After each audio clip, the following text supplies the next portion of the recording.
So I'll start by recapping some very important dates. Actually, last year in November, as of November 1st, we received an original Portola Academy petition that was delivered here to the district office. In November 15th, we received it formally with the Board of Education. In December 13th, then the board held a public hearing by law, as prescribed by law, and then the board took final action to unanimously deny the original Portola Academy charter petition. At that point, per the law, there was an appeal, and that went to the Alameda County Board of Education. And on February 14th, the county board unanimously denied the original Portola Academy charter appeal. Then we went on June 14th to the Advisory Commission on Charter Schools, and that commission recommended approval of the appeal. It was not unanimous, but it was recommended as approval of that appeal for the original Portola Academy charter petition. And following that, in the summer, on July 19th, we were before the California State Board of Education, and at that point there was a vote of 6-3 to deny the original Portola Academy charter appeal. Which brings us to this year, and on August 21st of this year, there was a new Portola Academy petition that was delivered here to the district office. On September 4th, we received it formally. On September 18th, we held a public hearing. And at that point, the board was charged with the task of considering the level of support for the petition by district teachers, employees, and parents.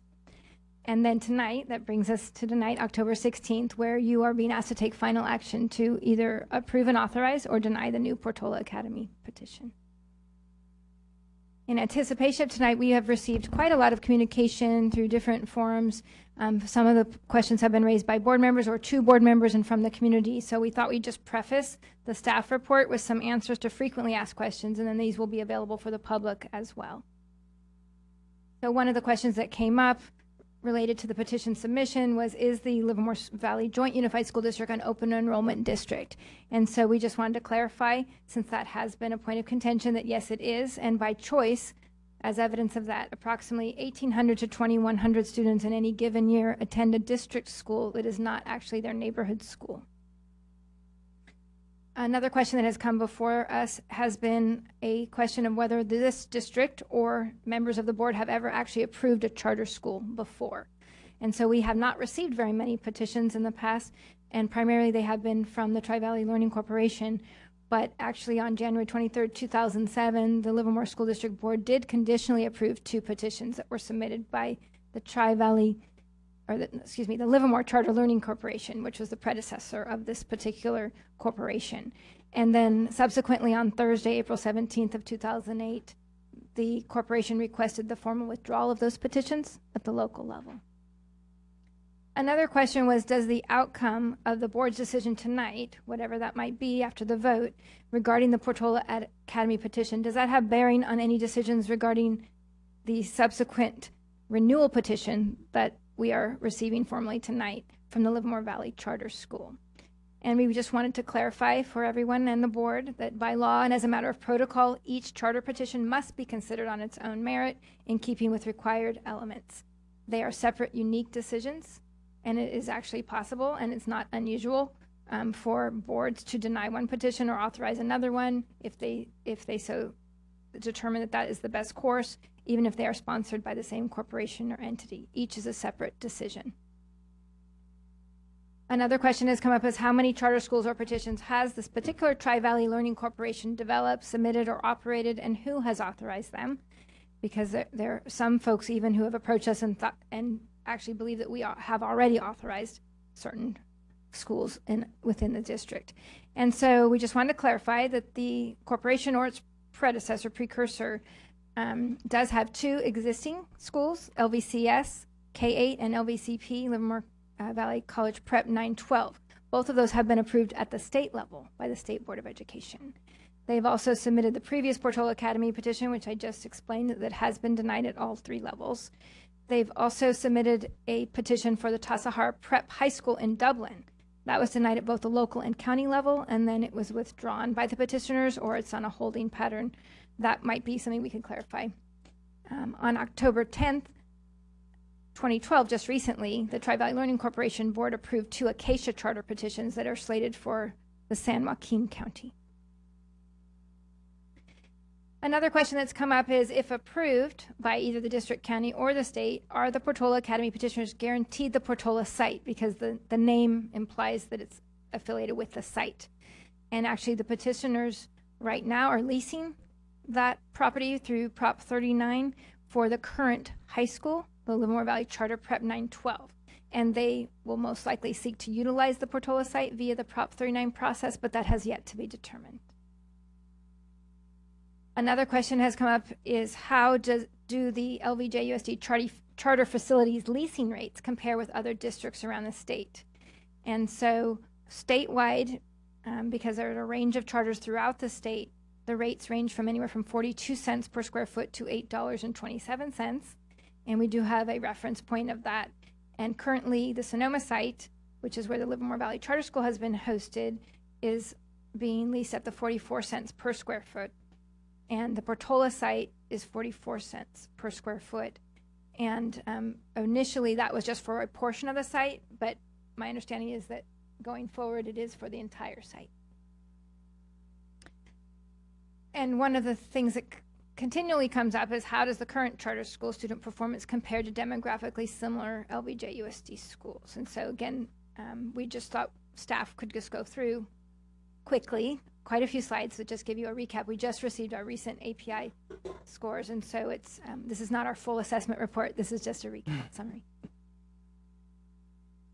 Okay, so I'll start out by taking you through all of our schools. I'm not going to read, as Superintendent Bauer says, I'm not going to go through and read everything on the slides, but Altamont Creek, all of our schools did incredibly well on the state testing. So we have overall excellent work with students. This school also received the Distinguished School Award last year. And so part of what we're looking at is how our Caucasian students do, which is our largest student population at these schools. Arroyo Seco, the API has gone up over the years. You know, again, this school was a Distinguished School, awarded the Distinguished School during the last school year. And there's some areas where we need continued work, but overall, we're continuing to improve with our Caucasian students scoring at 908. Croce Elementary, API scores, again, we saw great improvement. Comments at the bottom, you can read yourself, excellent, you know, effort and great improvement that we see with our students. Maryland Avenue Elementary School, we're very proud of. This school has been our flagship for a school where the staff just works so well together in putting together strong, very strong programs for the students. And so they passed that 800 mark this year, and as a Title I school, did extremely well. But again, you look at their Caucasian population at 873, and incredible growth for all their students. Jackson Avenue School, again, excellent growth over the years. Their instruction they're going to need to work a little bit on some of their subgroups. You'll notice that in 2011 they did not have an API score, and that was due to a testing irregularity that was kind of unusual, in that there was a concern that somebody had changed correct answers to incorrect answers. The state said they had never seen anything like that before. So, so either way, that year they did not get an API. Rancho Elementary School, again, we saw great job, excellent growth, and again, focusing on all of our populations, but we can see our Caucasian students continue to score very high on our state testing. Smith Elementary School API results. Overall, we continue to see a fantastic job with an API of 926 overall. Sunset Elementary School, again, excellent scores. You can see they're at 913 and continuing to grow our Caucasian population, 923. Junction K8, their scores, they've been working really hard, and we can see we're especially proud of their African American students. And this one, they do need to refocus some of their attention on for their Asian and Latino students, and to look at some of their best practices and continue to move forward. Mitchell, we heard about some of the great programs that they have going on after school, and we heard also from a teacher from that school, Katie Cortez, about the growth that they've made. So they've made incredible growth also. And again, looking at the APIs for overall and the Caucasian population and the growth for their other subgroups. Christensen Middle School, another school with incredible growth, moving from 819 to 864. Looking also at their African American students, the growth that they've made, all of their subgroups. So they need to just continue with the good work they're doing. And their Caucasian students at 883 is incredible. East Avenue Middle School, another school where we've seen incredible improvement. Overall, we see, again, Caucasian school students, 887, some excellent scores overall, 845. And some areas where we will need to continue to focus. Mendenhall Middle School reached that 900 mark at 910. Looking at their Caucasian students, we see 922, and Asian, you can see the incredible numbers that we have up there. And this school is really to be commended for their work and efforts. Granada High School. This was kind of a hold even year, but it's still, you look at this, 843 in overall API. And I know they are especially proud of the growth of some of their subgroups, and will continue to move forward. Livermore High School, 818, looking also focus on some of their subgroups, their Caucasian students at 851, some excellent growth. Then when we look at the schools and we compare Livermore overall to some of our neighboring districts, and we can see overall where our district compares, and then for some of our subgroups. And what's important here is also looking at our district API of 848, which is a little bit lower than our neighboring districts. But when you look at our Caucasian population, which our district does tend to have more diversity, we're pretty close. We're within 20 to 30 points of our neighboring district. We can also look at our neighboring districts for similar schools. So our schools that have the most in common, Smith, Sunset, Mendenhall, and Jackson, demographically have the most in common with Pleasanton, San Ramon, and Dublin. And you can see, again, comparable scores, and actually, if you look at our Caucasian students, outscoring neighborhood districts. A look at our elementary schools API, just another way to look at it, having them lined up and looking at overall APIs and for the subgroups,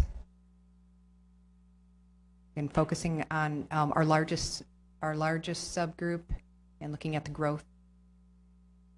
Comparison of our middle schools and our K-8 schools.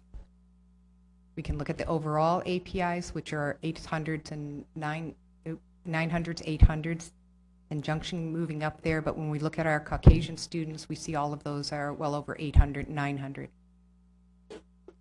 Our high school scores. And then when we compare our top schools in Livermore for our largest subgroup, and this is really quite impressive, looking at all of those being over 900. And knowing also that the state target is 800, with the highest that any school can ever be is 1,000, so we're still shooting for that 1,000.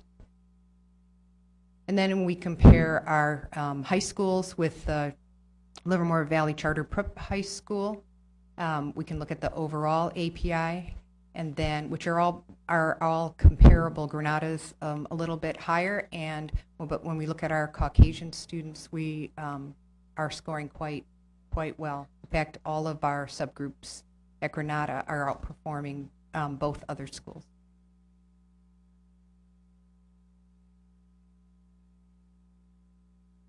And for our next question, which is kind of a frequently asked question, is what is the Tri-Valley Learning Corporation's lease payment history with the Livermore Valley Joint Unified School District? And this is separate from any utilities bills that also have been paid or not paid throughout the time, but they are all paid in full. Utilities are paid in full, but we were just wanted to respond to this question because there's been different information shared.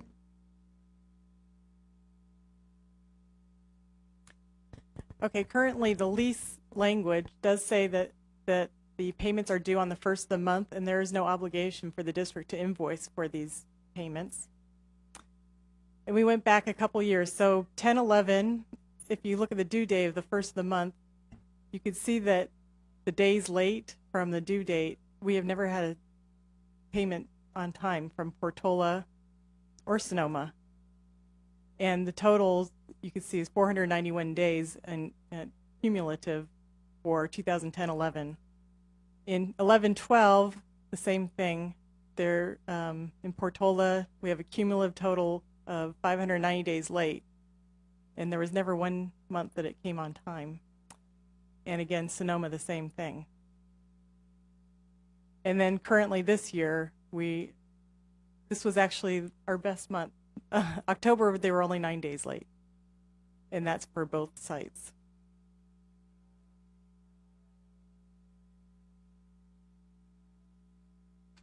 So some of the other questions we will ask our legal counsel, Sarah Sutherland from Dennis Walliver Kelly, to take us through. And these are kind of general knowledge questions, and then she will lead to the staff findings and recommendations.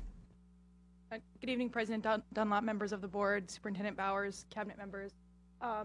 We have a series of slides here that are really just general information about charter schools and what laws govern their operations and what sort of obligations you would take on should you choose to authorize a charter school. What is a charter school? A charter school is first and foremost a public school funded by taxpayers in the state of California. They may provide instruction in grades, actually transitional kindergarten through 12th grade. And we are now also seeing some charters providing transition services for students with disabilities eligible from 18 to 22. A charter is exempt from many portions of the education code, but is generally subject to all laws that are generally applicable to public entities. A charter is usually created by a group of teachers, parents, community members. There's really no limitation in the Act in terms of who can bring a petition to this board for consideration. Local school boards, county boards of education, and also the state board of education may authorize and oversee charter schools. Specific goals and operating procedures for the charter schools are usually detailed in two places. That would be the charter document, which is the document that governs their day-to-day operations, and it's their, if you will, contract with their authorizer that they should follow for their entire term. Oftentimes, charters and their authorizers also have a memorandum of understanding that fills in a lot of the details that are often missing in a charter petition, such as dates and specific amounts and payments of rents, leases, those sorts of things. So typically every charter is governed by a charter and then a series of agreements with their authorizers, as well as the laws that the Charter School Act applies to the charter. What are the requirements for a school district in overseeing a charter school? The oversight duty is very complex, and it is something that is not, I don't want to say not well understood, but not understood consistently across the state. Every authorizer tends to have its own set of policies and procedures, and as long as that doesn't deviate from the Charter Schools Act, that is acceptable. There are both statutory oversight duties and then also just the general duty to monitor the charter school for conditions that may subject it to revocation. This includes overseeing the charter school's compliance with all applicable laws and the terms of its charter, overseeing the charter school's compliance with financial reporting requirements, monitoring the fiscal and legal conditions of the charter school, providing timely notification to the California Department of Education if a charter is revoked or ceases to operate for any reason.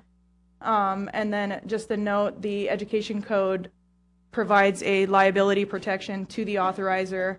As the oversight agency, the district is not liable for the debts and obligations of the charter school if that entity exercises proper oversight. And so understanding the oversight duties are key to that liability protection. The other key is that the charter is organized and operated as a nonprofit public benefit corporation. The district is able to charge for oversight. The Education Code allows for districts to charge the actual cost of oversight, not to exceed 1% of the charter revenue. These are the numbers as they would apply to the petition that is before you tonight. In the alternative, if you don't charge the 1%, it's a maximum of 3% of the revenue, assuming that the district is providing substantially rent-free facilities. That term has not been defined by a court, but we do know that facilities are not substantially rent-free if you're charging a pro rata share under Proposition 39, which you all have been charging. Does the overset fee offset the impact of lost ADA? The Charter Schools Act is very clear that this board should not consider the fiscal impacts on the district in terms of deciding whether or not to grant or deny the charter, but there is some offset of the loss in ADA with the oversight fee, although the offset is not obviously as much as the loss in ADA. So the estimated loss of ADA impact would be $1.37 million, and then estimated oversight and facilities fees is about $390,000. There are several required petition elements in the Education Code. These are in 47605. There must be signatures on the petition by teachers or parents meaningfully interested in either teaching or enrolling their child at the charter school in its first year of operation. There's a series of legal affirmations that are required, and there's also a requirement for the petitioner to provide a reasonably comprehensive description of the required elements that are listed in the Education Code in that 47605 section. The State Board has adopted regulations that govern their review of charter petitions that provide some definition in terms of what a reasonably comprehensive description of each of these elements would entail, but those are not binding upon your decision tonight. However, staff was guided by those definitions in developing the findings that we are recommending for you to approve tonight. Information about the proposed operations and effect of the school that refers to facilities, budget, administrative services, potential liability impacts on the district, financial projections, budgets, startup costs, those also must be included with the charter petition. These are the 16 required elements. I won't go through them, but they are each listed in that Education Code section I referenced, and primarily have to do with, you know, if you will, kind of the five or so areas of operations: facilities, human resources, educational program being, of course, paramount. And then some other specific things: retirement, suspension, expulsion procedures, admission requirements, those sorts of things. There are two, or I guess three, possible board actions when considering a charter petition. The initial term of a charter can be authorized for up to 5 years. That is to be distinguished from a renewal petition, which shall be for 5 years. And so on your initial term, you do have the discretion to set it for less than 5 years, but any subsequent renewal would have to be for a 5-year term. The other option would, of course, be to deny the petition based on the legal grounds in the Education Code and adopt the factual findings that staff has presented to you tonight as they relate to this the instant petition. The Education Code limits the authorizing entities, potential authorizing entities, discretion to deny a charter by requiring that entity to adopt written factual findings that support one or more of the following. The charter school presents an unsound educational program. The petitioners are demonstrably unlikely to successfully implement the educational program set forth in the petition. The petition does not contain the required number of signatures, that is the teacher and parent signatures referred to earlier. The petition does not contain affirmations of each of the required conditions. These are the non-discrimination, tuition-free, non-sectarian, those sorts of things. And the petition does not contain reasonably comprehensive descriptions of the 16 required elements, which were on a couple of slides ago. What happens if this board were to deny the charter petition? The petition may be submitted to the Alameda County Board of Education. The county follows the same consideration process as the district based on the same petition that has been presented to you all and reviewed over the last 60 days. If the Alameda Board of Education denies the petition, the petitioners have the option of submitting the petition to the State Board for authorization as well. But at either juncture, if the charter is authorized, that entity becomes the oversight, the authorizer, and not this board. Findings of fact that are in your materials for tonight that staff put together along with legal counsel. Staff concluded that this petition fails to provide a reasonably comprehensive description of all required elements of the charter petition. Based on a comparison of the SBE standards, staff has found that the petition does not contain a reasonably comprehensive description of the educational program or the means by which the corporation will achieve racial and ethnic balance reflective of the Livermore community. These findings are not intended to be exhaustive. As we know, this board considered a petition from the same petitioners to start a very similar school, well, the same school, last year, and adopted extensive findings on, I believe it was 9 of the 16 required elements. Staff and this board failed to be reasonably comprehensively described. This staff findings tonight are meant to supplement those, and we really tried to focus on kind of the meat of it, if you will, rather than going through page by page and trying to point out every single possible deficiency. As we experienced last year, every agency looks at a petition and comes to different conclusions. Some of those conclusions are the same. Sometimes they identify things that the other boards haven't identified, and sometimes they agree with things that the other board identified. And so findings as you go up the appeal chain are not binding on the next board. They are free, and their staff is actually obligated to review the petition and consider it for their authorization. And so it's not an appeal in the sense that they're overturning your decision. It's an appeal in the sense that they have the opportunity to decide whether or not they want to authorize the charter school. Staff also concluded that petitioners are demonstrably unlikely to successfully implement the program described in this petition. I will emphasize this a couple of times, but I think it's very important for everyone to realize that this decision tonight is on the merits of the Portola Academy petition and staff's conclusions as to whether or not these petitioners can implement the program described in that petition. The findings are not intended to apply generally to every school these petitioners may operate or seek to operate. It is limited to the petition that is before you. Staff came to the conclusion that petitioners were demonstrably unlikely to successfully implement the program described in the petition based upon a comparison to those SBE regulations I referred to earlier. And staff finds that there is a demonstrated track record of fiscal turbulence and other governance issues. The financial plan is not realistic and does not show staff that petitioners can successfully implement the program described in the petition. I'll go into a little more detail on that. Along with budget notes, assumptions, cash flow projections, these are all bullets from the staff findings, which were areas in which staff and legal counsel have identified deficiencies. Brief history, these are the remaining areas in which of the operational plan that staff found deficiencies: startup costs, special ed revenue and expenditures, expenditures generally, insurance, and facilities. The superintendent's recommendation and staff's recommendation tonight is for the Board of Education to approve resolution number 015-12/13 denying Portola Academy charter petition and adopting the findings of fact contained in the staff report in support of that decision.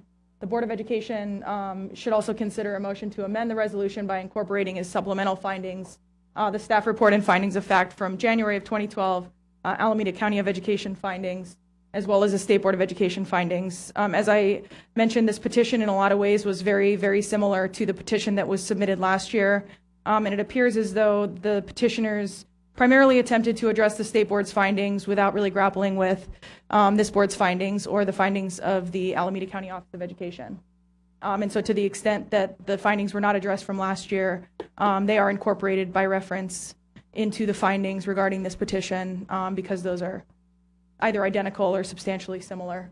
And so we really tried to focus on the areas that were different in this petition, and a lot of it was descriptors and use of terminology, but really lacking in a concrete description that would allow this board to conceptualize, to visualize what an actual day in the life of a Portola student would look like, assuming this charter was authorized. I wanted to provide the board with a brief history. I know many of you have been a part of decisions in the past. As I mentioned, this decision only relates to Portola Academy. With this petition particularly, there has been a lack of communication between petitioners and the district staff at any time other than while the petition is pending before you for a decision. There is communication, certainly, and staff has made efforts to reach out to the petitioners, and I believe we're bridging some gaps, but nevertheless, those always occur when they're seeking a decision on the merits. There is a claim that or desire or willingness at every level to fix every deficiency. This afternoon, at about 4 o'clock or so, we received a rebuttal from the charter petitioners to the staff's findings. And again, it's always an offer to fix different things, but it's always while the clock is ticking and often at the 11th hour. For example, petitioners could have contacted the district anytime between submission of the last petition and submission of this petition to sit down and review the petition, and they chose not to. Even after the SBE denied the petition in July, as I mentioned, there was really little effort to address the district's findings initially on the petition, and it was really much more focused on issues that the state board had identified in deciding to deny the petition.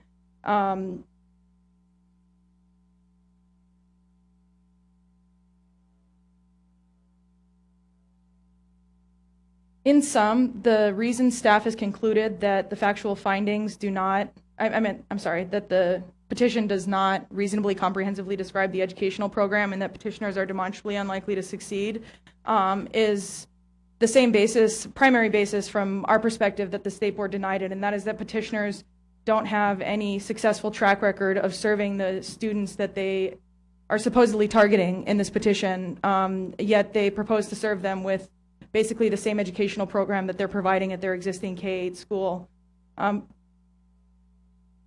There has been a lack of transparency. For example, one of the rebuttal issues is regarding the $2.5 million reserve in the budget that went unidentified. In hindsight, we're told, or not in hindsight, but after the petition was submitted, we were told that the reserves are corporate reserves and they're available, but that description was not in the charter petition or in the budget documents or in the assumptions that were provided to staff and this board for review. And so, while we can look at it now and say, oh, well, that's there and we can do that, the district's ability to meaningfully oversee the charter's operations are very impacted by, pots of money that just appear from other places. And the petition did not clearly describe or even make any effort to disclose those sorts of commingling, if you will, of corporate resources that are presumably from their existing charter schools or fundraising efforts. We really don't know where that money is coming from, but yet it's a huge part that Portola intends to rely upon in order to open and operate for its first year of operations. Facilities are another example of where this has come up. The real difficulty in reviewing this petition and deciding whether or not to recommend this board to authorize was compiled not just by what was described in the petition, but what was not described and not disclosed in the petition. For example, the petition is entirely silent as to the recent facilities acquisition and bond transaction and debt service that the corporation has committed to. There's nothing in the petition that would suggest Portola is or isn't on the hook for those facilities costs and the cost of that bond transaction. We know from the petition that they want to locate at Portola, but they have an existing charter at Portola that is taking up more classrooms than would be necessary to operate both programs there. And so the petition really did leave a lot for staff to guess at, which is not something that the Charter Schools Act expects of this board.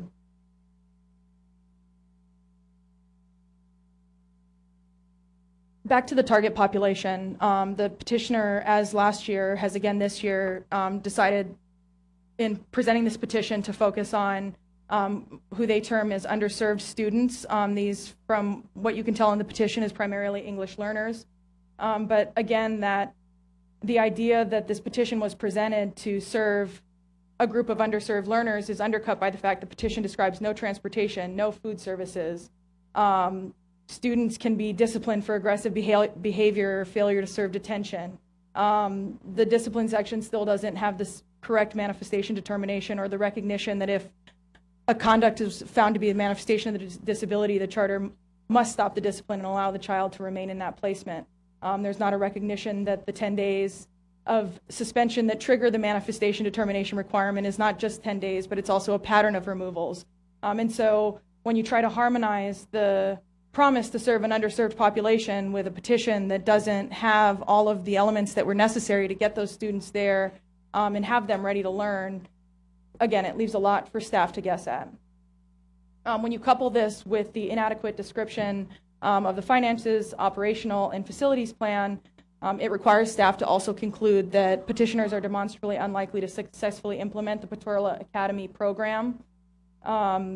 As I mentioned, reserves was a huge question that came up for staff as we reviewed this petition. Where did this huge influx of cash come from and be available to start this third school? The facilities plans, we know that the charter has just acquired a multi-use facility, just had a groundbreaking, plans on moving their other 2 sites there.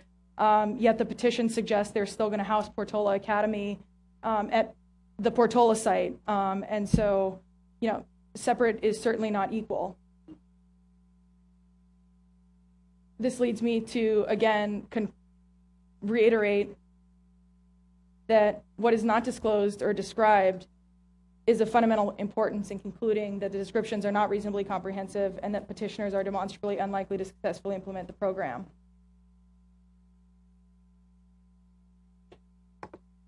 The last issue I wanted to bring to this board's attention is that a lot of the justifications that were provided last year in appealing all the way up to the state regarding the lack of racial and ethnic balance at Tri-Valley Learning Corporation's existing schools were about the lottery and choice, and that the school, basically that the petitioners couldn't control the demographics of their school because people choose to be there and then they get in via lottery. So how do you then also ensure that there is a racial and ethnic balance that's reflective of the community? Those 2 things are present in this petition. Yet there's no grappling with how it will be different at this one when it's also driven by choice and also driven by a lottery.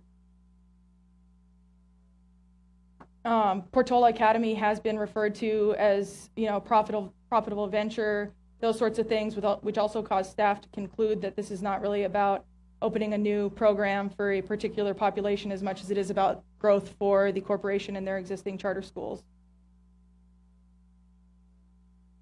Current charter school families would not be guaranteed enrollment into Portola Academy, and so the suggestion that kind of wait lists can transfer, those sorts of things are not accurate.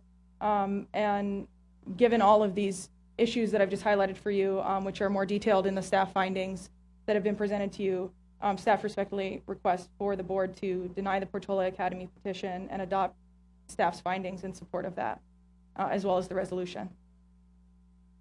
Good. Thank you very much. And if you would remain there for a few minutes, because the board may have questions for you also. So at this point, board members, if you would like to speak to this issue, I will give you the floor. Anyone like to talk to the issue? You don't have any questions, Mr. Rogie? I just want to reiterate or ask again the percent of changes from this petition to the petition that was denied by the state, approximately. That's tough to gauge, but I would say 10 to 20% maybe. Thank you. Any other questions by board members? I'll speak to a motion once it's made. I'll speak after we make a motion. That's fine. And so we were going to have here a lot of input from the public. And so since we have a number of people who have, yes. Oh, excuse me. Sorry, Alex, please. I have a question for council. When you were to get the petition, they have to have people sign the petition, and you said that either parents or teachers have to sign it. Do those teachers necessarily have to be current employees of LVJUSD, and do those parents have to be current parents in our district? No, they do not. They do not. They do not. It's just parents and or teachers who are meaningfully interested in either enrolling their child at the charter school or teaching at the charter school. Last year, this petition was supported by parent signatures, and this year it was supported by teacher signatures. I believe there was 7 teachers. Is that 16? Thank you. Okay, if there are no other comments, we'll take public input. And so if each of you from the public would, you can sit down. Thank you very much. Would limit your comments to 3 minutes, please. That would be nice. And so we have Angelica Somoza. Thank you. And following her, we'll have Patricia. Good evening. My name is Angelica Somoza.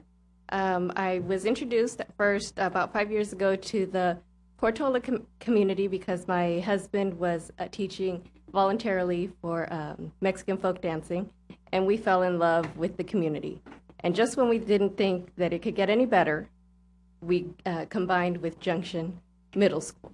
And now the support is just great. It's phenomenal. There's so many things that it's going on in that school. I'm proud to say I'm a parent now of Junction K-8 student. He's in first grade. I transferred him from our designated school to Junction because I wanted our family and him to take advantage of the wonderful opportunities that Junction has to offer. I do not feel that our community is underserved by any means, but I do feel that if the Portola Academy petition were to be accepted, we as a district and community would lose vital resources for many of our children to benefit a small number of charter students. And thank you for your consideration. Thank you very much. So Patricia, please, and followed by Sylvester Boyd.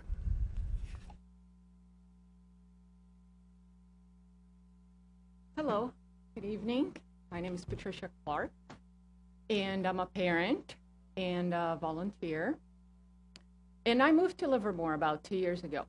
And the main reason why me and my family decided to move to Livermore was because of the schools. It was because of Smith, Sunset, and yes, it was because of the charter school. We are very happy with our decision, but we always dreaded the fact of choosing our middle schools. Luckily for us, we're a few years away from having to make that decision for our children. But it's not just for my children that I speak for. I speak for all the families wanting more school choices for their children. Having choices is never a bad thing. I come here to ask you to please put aside politics. Consider a compromise. And look out for what's best for our children in our community. Livermore will greatly benefit from having another K-8 school. This is not going to take away anything from anybody. It's going to add to our wonderful life in Livermore. And people want good choices. And if they don't find it here, you can't stop the process. They'll go elsewhere. They'll homeschool. They'll go to private schools, or worse. They'll live Livermore. They'll go to Pleasanton, Dublin, San Ramon. They have better numbers than we do. Portola Academy will be a great choice for families like mine, looking for less school transition for our kids, families looking for gifted and talented programs, families looking for a service and project-based school, families looking for a diverse school. As a resident of Livermore, I just don't want choices. I want excellent choices. Please approve the Portola Academy Charter. Our children will thank you in the future. Our community will benefit, and Livermore will be an even better place to live. Thank you. Good. Thank you. Sylvester Boyd, and then Desiree Braganza.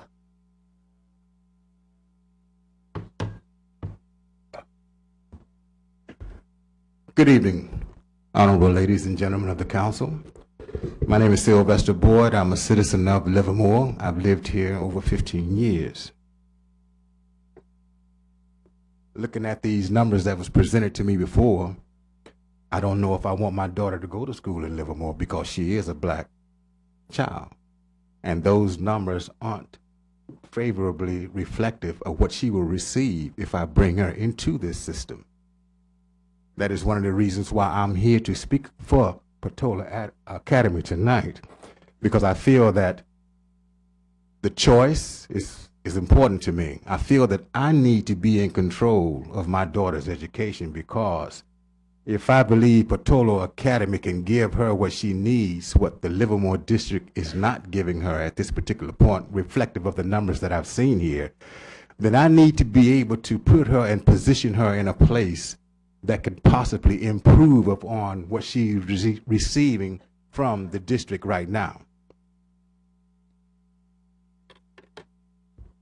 No one will cause a pause in our children's educational process if you approve of the Portola Academy here. There are certain things that are involved in running a school system, and I'm sure that you are well aware of those things that can cause interruptions in education, in the educational process. Granting this charter will not break up the community. As a matter of fact, it will serve to expand the community, because that's what choice does. When you have more choices in the community, you're going to attract more people to the community. Competition is good. You have a set system here that you're running, and that's good. It does good for certain segments of your population, but there are other segments of your population that is lacking in.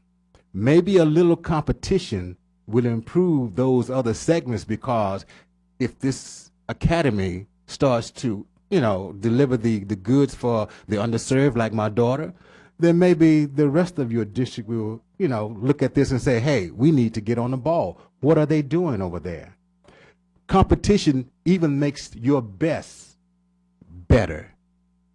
So you have good scores with your Caucasians, and can you imagine if a lot of black kids all of a sudden start becoming very proficient in this particular system? Look at here. The competition breeds better results. So you want 1,000? Improve upon the lower levels that you have right now, and you will get your 1,000 points, because that's what competition does. It begs for improvement. I believe the emphasis in this charter school environment will be more educational, will be more on educational metrics and performance than the others that could become part of the equation. To tell me we can't have this choice is undemocratic. Freedom of speech, freedom to worship as we please, freedom to choose the educational format for my children. Freedom, freedom. To just channel me into one system and say, take it or leave it, I don't know. You think the occupiers got upset. You think the Tea Party got a problem. You keep going that direction, you're going to see those same problems arise in your system. This school would be executed on the budget that's given them. They're saying we can do this and we can do it better. Could you finish up in just a few seconds, because you've gone way over Sure. 3 minutes, please? Thank you. I would highly recommend that you approve the Portola Academy, and thank you for your considerations and your indulgence. Desiree, please, if you'd come up. And then Joho Zukashi. I know I didn't do that right, but hopefully you'll recognize that. Thank you. Good evening, everyone. My name is Desiree Berganza, and I'm here to speak on behalf of Tri-Valley Learning and Portola Academy. I'm going to keep my comments very brief. First off, I just wanted to say that we received the district staff report last Friday evening. We worked through the weekend as a Tri-Valley team to craft a very thoughtful response to the staff report.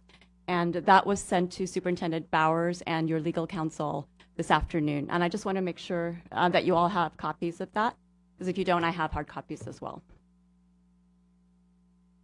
Okay. Also, I also want to make sure that that document is recorded for the minutes of this board's meeting.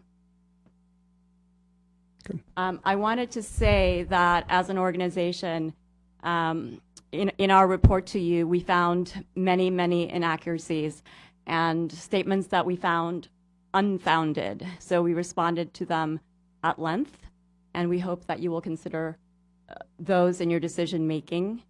But I also wanted to say, on a personal level, as a school leader, I was very saddened by the report because it directly impacts all of our families. Portola will be a wonderful school because the schools are great because of their people. We have a wonderful community, as you see in the audience, and I hope you will take their feelings and their persistence into consideration. Thank you so much. Good. Thank you very much. So Yoho Zukoshi, thank you. That must be you. It's hard for me to read. So come on up. We'll assume it's you. And then Kate Cyril will be after this. Hello, everybody. It's John Sikoski, and I was a little concerned Oh, with John. the first name. Okay. That's okay. Okay. I didn't recognize the N at the end. Sorry.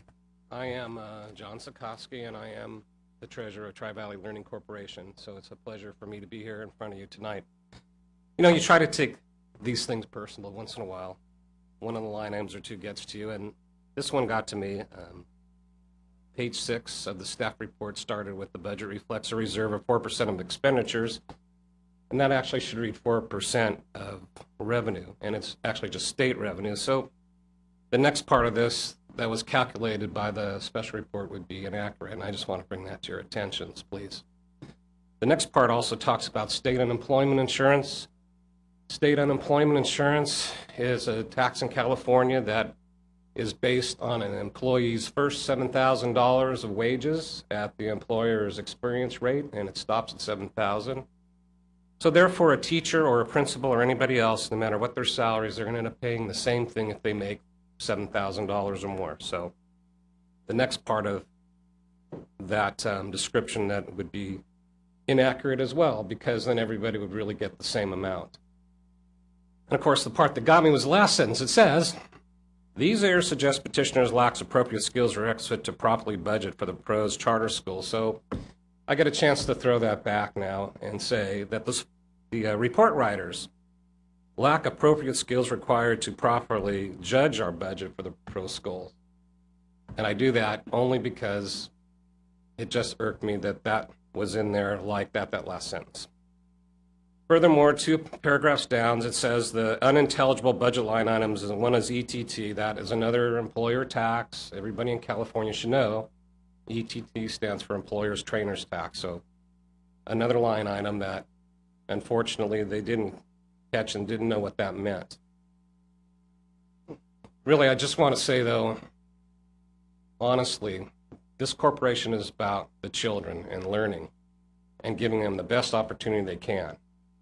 So whatever you read or whatever you see about us doing it for anything other than that, I can tell you is not correct. It's all about the children here. Again, I can say my experience, I'm a CPA with 25 years experience. I've done many budgets. I know how to do them. I can tell you that this budget that was prepared is a fully functional and operational budget. It's one that will be successful and it will be a value to our community, this Portola Academy, many years into the future. And I do want to thank you all for your time here. I do appreciate you all. I know how hard it is and how hard you work. Thank you very much. Thank you.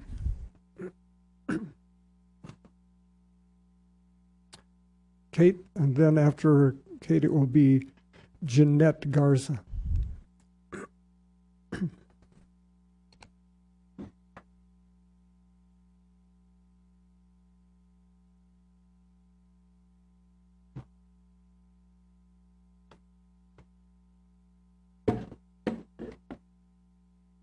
Good evening, President Dunlop, members of the school board, Superintendent Bowers, the cabinet. My name is Kate Srail, and I'm a teacher at Livermore High School. I'm here tonight with a letter that was signed by 43 teachers at Livermore High, and all of us have come together to ask the board to deny the Portola Academy petition.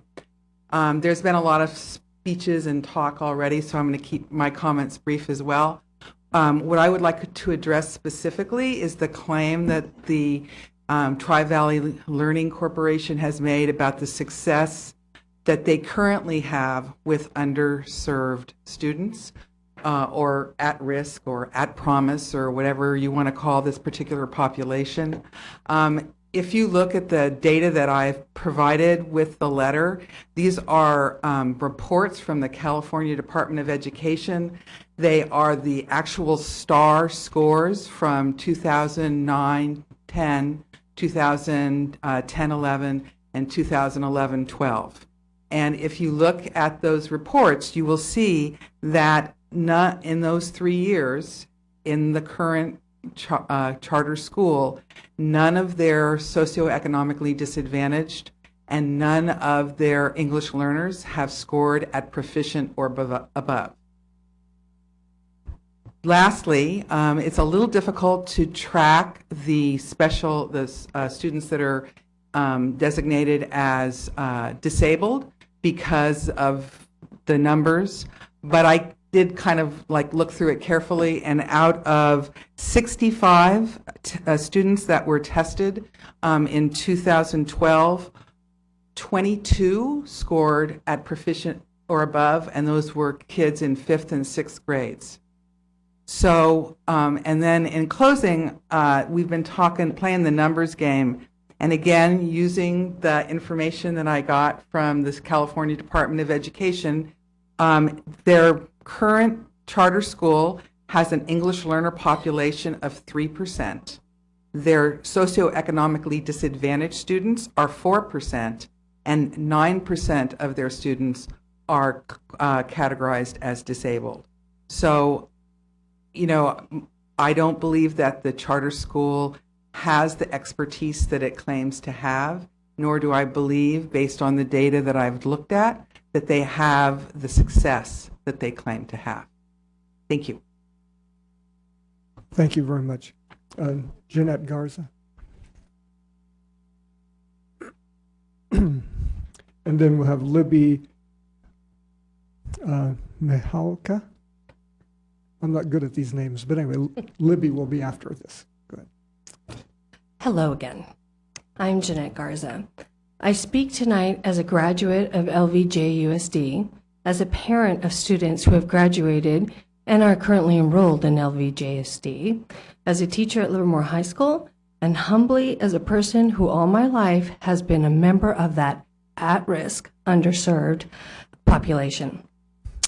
In the petition by Portola Academy, I would like to quote the sentence that reads, "Low achieving and high-risk students are thoroughly integrated into the entire student body, and they participate fully in all aspects of the curriculum at the school." So my question is, if these particular students have done so well being fully integrated into the LVCS model, then why now a separate school? I do not understand how it is expected that these underserved students will do better at a separate academy where they will be essentially segregated when the petition boasts the importance of inclusion and integration. Thank you. Thank you. Libby, please.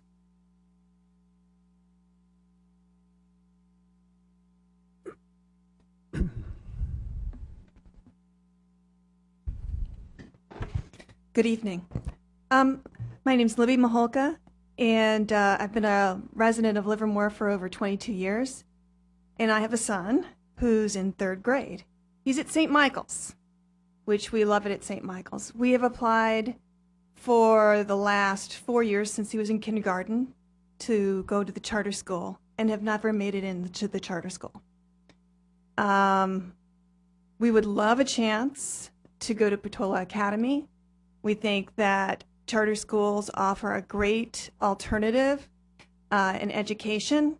Also, I want to say I don't think you've really given this petition a chance. I'm really disappointed. I don't want to go into all my credentials, but I'm a chartered financial analyst. I've been an analyst for years. I've been through both applications. They're completely different.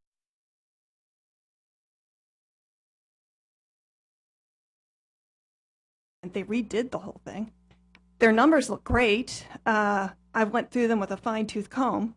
They're very understandable. They're very straightforward. I guess I'm very puzzled by what I'm hearing tonight. I would think that at this stage of the game that everybody could come together and maybe give everybody a fair shake and really give everything due consideration. And I really feel that's lacking, especially in the presentation. In fact, in parts of the presentation, I feel as though I got completely different takeaways from the numbers being flashed up from different schools than what was being said. I do this for a living as an analyst and viewing stocks and companies. I just feel like there's a great deal of fear and miscommunication, and I expect more. I expect a lot more from people who are public servants than what I heard tonight. And I just think this is a horrible dialogue that's going on and a lot of misrepresentation of facts and misunderstandings. So from my perspective, as somebody who's like a neutral third party has a child, who's looking at the system, looking to have their child go here, I'm greatly disappointed. I hope that maybe you could, whatever bad blood you all feel you have, you could let it, drift away and really give this the consideration that it's due and do it fairly. And I feel that I'm just puzzled by the whole thing. I feel like it's missing. Thank you. Good, thank you. David Hines. Hello, Dave Hines, parent, Granada, formerly Rancho and Junction and Mendenhall. Have kids, just want to speak out. Urge you to vote against the charter school. I was part of the K-8 merger committee when Portola and Junction merged to form the new school. We took the community into consideration. We actually did it in this room right here. Spent months and time and looked around and brought in experts and the teachers and the community members and thought, how can we best serve this community? And we created the school with those needs in mind. And if you've been to Junction, which I don't think many people who are trying to start a new school have, you see the sense of community. You see what a great school it is. You see the families, the parents there. You see the community outreach. You see the kids out there doing stuff, all the great success. And sure, it's not top-notch scores, but when you have people who are brand new to the country, they're not going to peg the meter because they're just learning English. So I don't know why they want to take something and replicate it 3 blocks away, call it a charter school, and it's going to be some miraculous different program. It's going to destroy what we've built. It's going to divide the community. I have no idea why they want to do it. It doesn't make any sense to me, but my kid got a great education at Junction. He's maxing all his scores. He's doing A's. Last year, the top scoring freshman in all categories overall was a Junction student, so you can't say you're not getting a good education out of there. You get what you put in. I'd urge these people to have all this energy and time, put it into improving the schools. Go to the school in your community. Make that better. Taking your ball and some of the money and running over and starting your own school and calling it something different hurts the community. We're going to lose $1 million out of the budget. It's going to come from other kids, other classrooms. Why? I don't know. I volunteered every school my kids have been in, and I've seen kids, some of the best volunteers, leave and go to the charter school. It hurts the school, hurts the students, it hurts our community, and I'd urge you to vote against it. Thanks. Good, thank you. Jenny Unger, please. And then Dawn Whalen after that.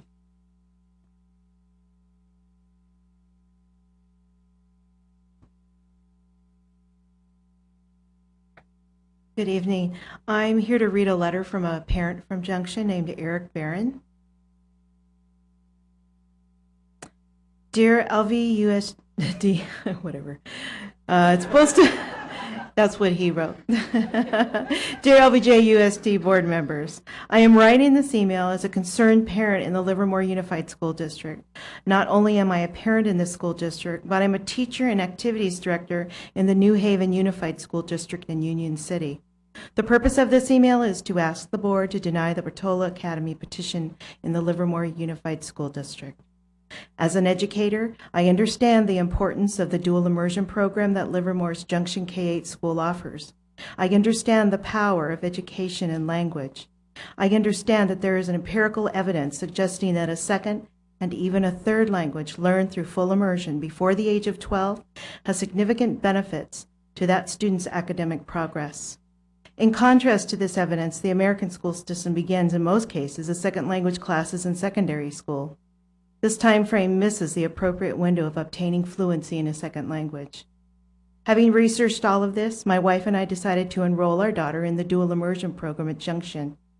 My wife speaks only German to our children, and we felt, based on the aforementioned evidence, that adding a third language to my daughter's repertoire would be beneficial because it falls within the timeline of obtaining fluency in another language. The decision to do this was not without some deep thought. We bought a house within 90 seconds of another elementary school in Livermore when my daughter was 3 years old. The thinking process behind this was that we could walk our children to school every day. As soon as we learned about the dual immersion program and understood that there are choices in Livermore Unified School District, we chose the Junction Dual Immersion program. Our life plan for our children had changed completely. No longer would we be walking our children to school, but we would be spending 15 minutes in the car each way, driving to and from this school across town. The choice that I have in Livermore is allowing me to invest in my children's future. Without this choice, many children in Livermore would not be able to progress through their school life in 2 languages like my daughter. As a matter of fact, most of the English-only children in this dual immersion program have made the same choice as I have. The proposed charter school is nothing but a business proposition driven by people who are more than likely to receive a commission should they succeed. They are not doing this charter to meet the needs of the community, but to merely to expand and grow their business. The charter school that currently exists in Livermore has had 7 years to recruit and serve a diversified population that is representative of the community, but has failed to do so. They have failed to do so primarily in the area of socioeconomically disadvantaged students and families. There is nothing unique and or special in what this charter school is offering. Junction has strong programs in ELD, dual immersion, and community partnerships that already serves the target population of English learners. I believe this charter school will end up dividing the community instead of unifying it for a common purpose to educate all students should it succeed. The Livermore School District stands to lose millions of dollars per year in ADA should this succeed. This will not allow the children of Livermore to receive the education they deserve due to unnecessary budget cuts. From an educator to other educators, Jenny, please deny the Portola Academy petition. You're done? Fantastic. Thank you very much. And Don Whalen, and afterwards Katie Cortez.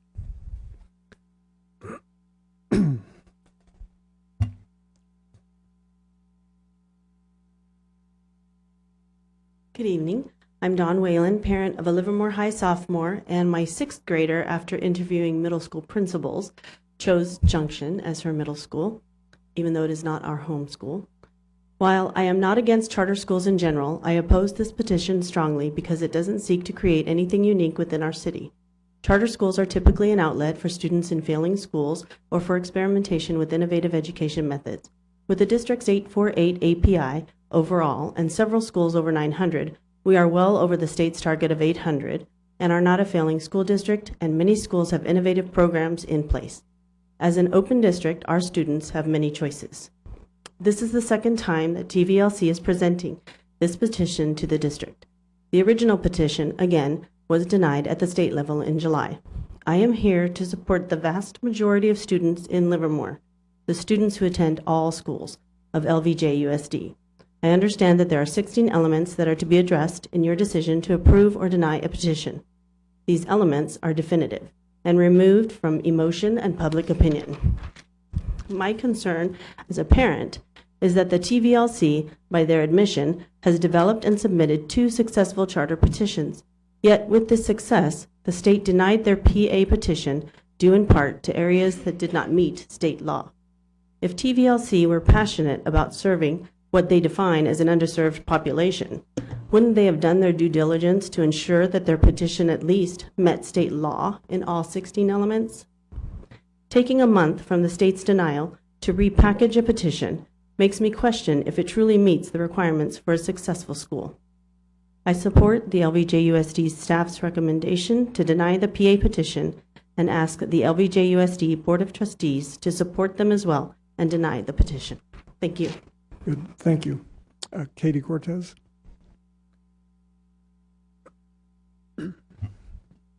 And then Sally Fields. You mean Shelley? Okay, we would all wake up for that one. Can you fly up here, Shelley? I will buy glasses at some point.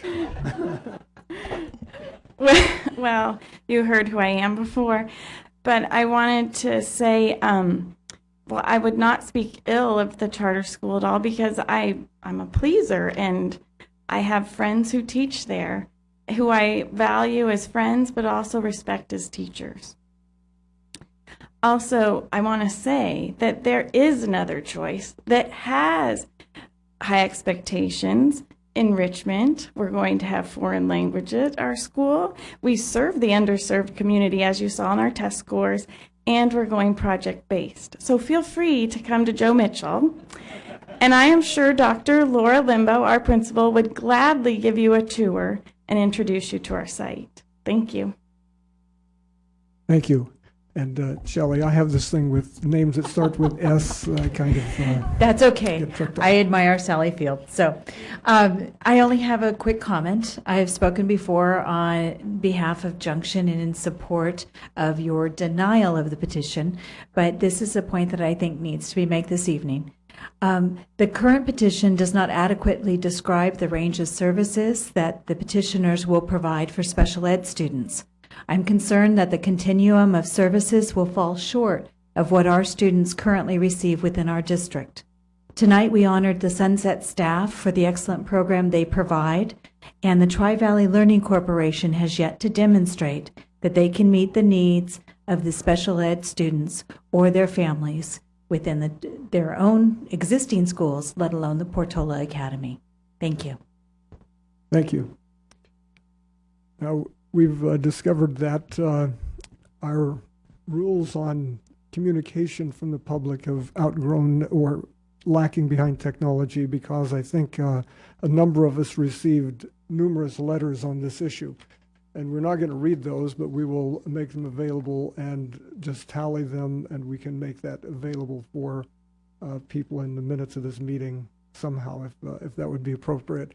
And I think you received some that I didn't, so you might forward those or something to Margaret, so we can just have an account of people who emailed them in, and perhaps the policy committee could look at the issue of emails to board members on So what issues. Dr. Dunlop is referring to is that normally it's a letter that is delivered or it's either mailed or hand delivered by Thursday, 5 p.m., close of business before the meeting.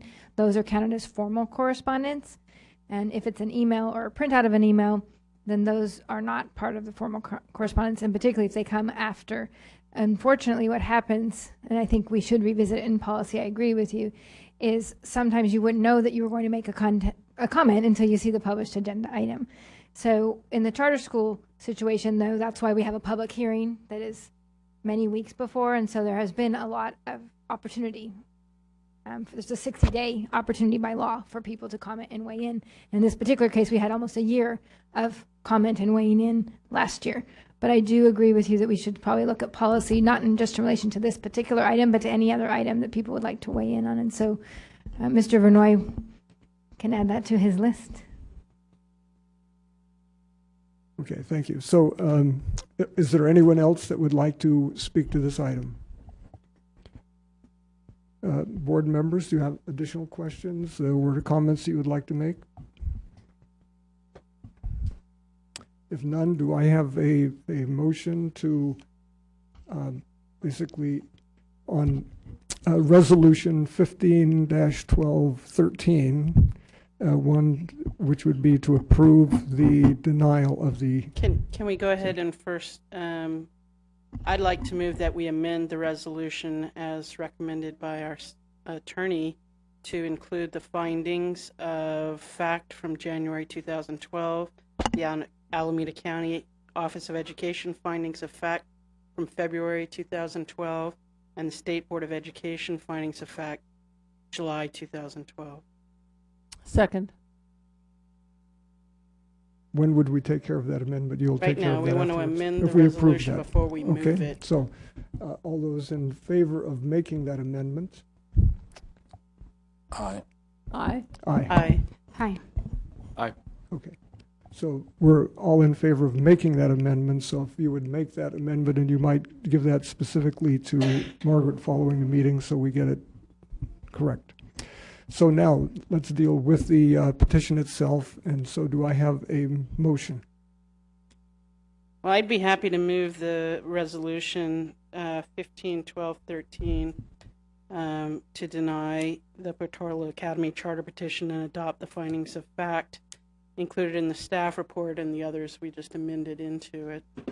I would like to briefly comment when the second comes in, if there is one. Okay. Do we have a second? Okay, we have a motion and a second. So would you like to make a comment? Yeah, I think, you know, we've really beat this issue to death. We spent a year on it last year. There's not been anything in the process that has changed my mind about it.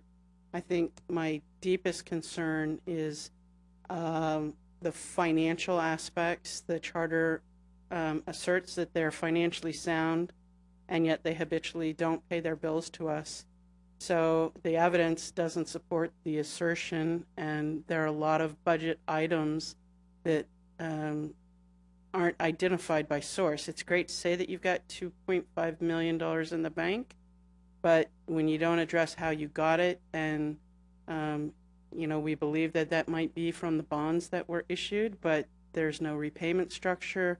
There's just way too many financial questions for me to take on oversight. I don't want to be anywhere near something that might fail financially. I know that the law says that we are entitled to a minimal payment for oversight, but I am fearful that we will expend far more in trying to provide oversight, and it's not something that we're experienced with. I'm not interested. Anyone else want to make a comment? Yes, please. I'm comparing this to the original charter from Almond Avenue, and I don't see the overwhelming. I'm sorry. Almond Avenue. From when Almond Avenue closed in the original charter. The charter didn't. What does Almond Avenue have to do with the original? Almond and Mocho both closed. Right. I use Almond Avenue as my center point. Sorry. I don't see the overwhelming community uprising as I did then for Portola Academy. I see a lot of witnesses, a lot of comments from people that are going to the existing school, the existing charter, and I just have a hard time seeing that the community is really in need of this Portola Academy at this point. And then junction that with the business side of it, where it has not, a lot of the points, the 16 elements have not been addressed. So we're just repeating the same outcome. Any other comments? Yes, sir. The findings include pages and pages devoted to the analysis of the financial information. Some refer to the problematic past practice, including failing to pay monies owed the district on time and failure to respond to legitimate district requests for legally required information. There are references in a couple of places to omissions in following the California Code of Regulations. Study of the budget of an enterprise should reveal the real focus of the enterprise. Do they put their money where their mouth is? From an education perspective, there is little information on the Portola budget about how the Academy will provide for the services, the programs, and the equipment itemized in the education program. But what really came home to me is the lack of provision to provide experienced teachers well-schooled in meeting the needs of the proposed student body, Hispanic youngsters. In Livermore, we've had evidence that experienced teachers who are very effective in teaching a predominantly white population are not immediately effective with predominantly Hispanic population. After focused professional development, these veteran teachers do become effective and their students achieve remarkably. But this takes time and money. There are no funds for professional development in the Portola budget. Further, the teachers TVLC proposes to hire, their salaries in the budget will certainly be novices at their profession. The proposed scheme of on-the-job training with no funding is an experiment with little hopes of success. Further, where will the Portola students go to school? The laws of physics cannot be defied. The prep school at the Portola site already purports to occupy most of the site. The school was built for 600 to 650 students. How can an additional 674 students be in the same place at the same time? Those of you who ask that we authorize this petition are asking us to ignore or overlook the shortcomings that I've mentioned and which are described in more detail in the findings. I don't believe we can do that. As an elected board, we have a sworn duty to uphold the laws of the state of California and to provide for the equality education of our children. With this in mind, I don't believe we can authorize the Portola Academy petition. Thank you. Mrs. Martinez? Well, given the history and reviewing the petition, it is quite evident that the existing charter does not reflect a racial or ethnic balance for the student population, and also the history of not being on time with their payments to the district. I do not see that the charter offers anything unique or specializes that is different from the Livermore School District. We do currently have excellent choices in our Livermore School District that is offered to our students, our families, with open enrollment and various programs that are offered. So I do not feel that I can support this request for the petition. What I do see, I'm hearing a lot that the family or the communities are asking for this new Portola Academy, but what I do see is a lot of soliciting and not that the community is uprising and requesting it. So therefore, I'm unable to support this request for this petition. Thank you. Good, and I have no further comments. So we've had a motion and a second, and so this is by roll call vote. And remember that we are voting to deny the petition. So voting aye is to deny. That's correct. Aye. Thank you. Mr. Clement. Aye. Mrs. Runyon. Aye. Mr. Rogie. Aye. Mrs. Martinez. Aye. Dr. Dunlop. Aye. Mrs. White. Aye. Okay, that vote has been unanimous, so we'll close this item and move on to the earlier items on the agenda. Have a break. Oh, okay. We'll take a 10-minute break.